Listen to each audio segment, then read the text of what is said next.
To go on the topic for this week, leader fundamentals. Again, last week was be whole. We're moving down to foundationally the people first. How are we caring for people on our teams, the people we interact with in the work that we do? How are we thinking about that of not, again, just the work, not just transactional, but actually caring for the people? So a few weeks ago, I was with a client doing a seminar, and one of the leaders asked if I had seen Severance, which I thought would anchor in this idea of like when someone leaves, they get a severance package. It's actually not. So I started watching it on the plane. And the idea is they actually do a little surgical procedure in the brain to so that when you're at work, you only think about work. You don't remember anything from home life. When you go back home, you don't remember anything from work. And then it goes into a lot of, I'd say probably like tropes and cliches and just things about working in corporate world and the things that we do. And it sort of like goes off in that direction. It's a low key show, I would say. But this idea of our work selves and then our like home selves is I'd say it's in the water in our culture, right? Like you got to leave all that outside. And the fact of the matter is when we come to do our work, we're still whole people. We're not fractured. We don't have a little snip that's been done in the middle of our brain to make us forget the other part. And so we want to help the people that we work with, the people that we serve, invitations to wholeness, right? For themselves. So we start like last week, we were looking like, how do we be whole? Now we want to invite other people to wholeness. No severance. And I put an asterisk on this because there is an element you could over rotate towards. Now we just have a country club and we're not getting any work done, right? Like there is a reality of work. And no, like think of it this way. Sometimes we'll be at home, sometimes we'll be in a social setting and something about work comes up and we share that as a part of our wholeness as a person. Like this is part of what I do. And we share that with the people that we know in a different setting. It would seem odd though, if we were with those people to then start breaking out our laptops and asking them to help us review reports and write our annual reviews and all that. They would just seem odd because now we've gone, it's cool. I got to know about your work, but now wait, are we at work now? What just happened?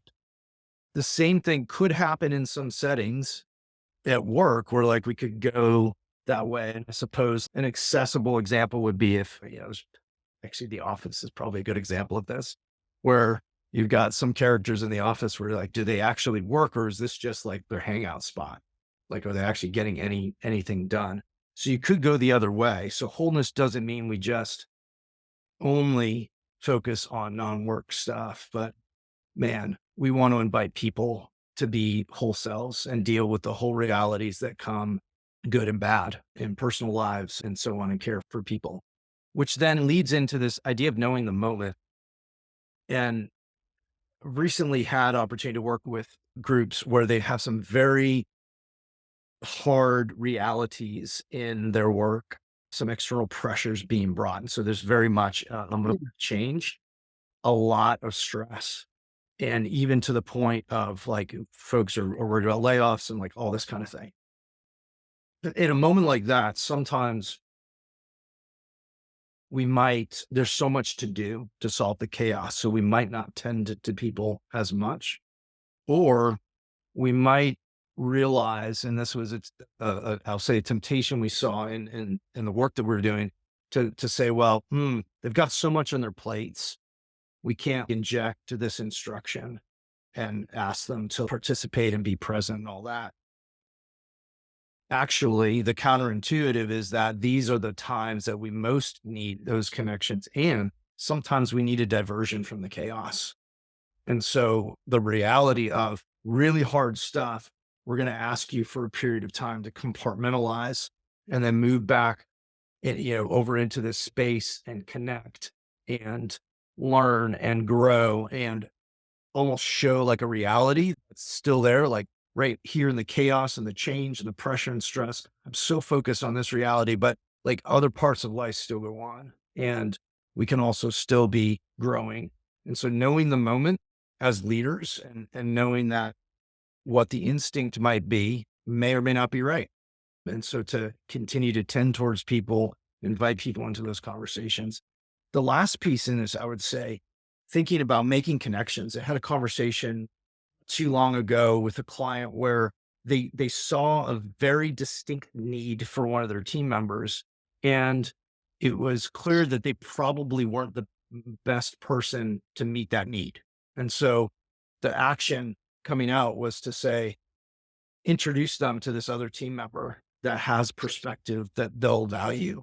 And so it's not always on us as the leader to solve the problem.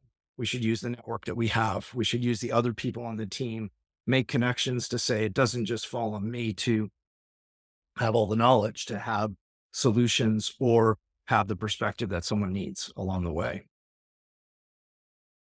So those are the three ideas in the people first. So we will go into our breakouts and introduce yourselves. If you don't know each other yet, discuss content and ideally emerge with one specific action.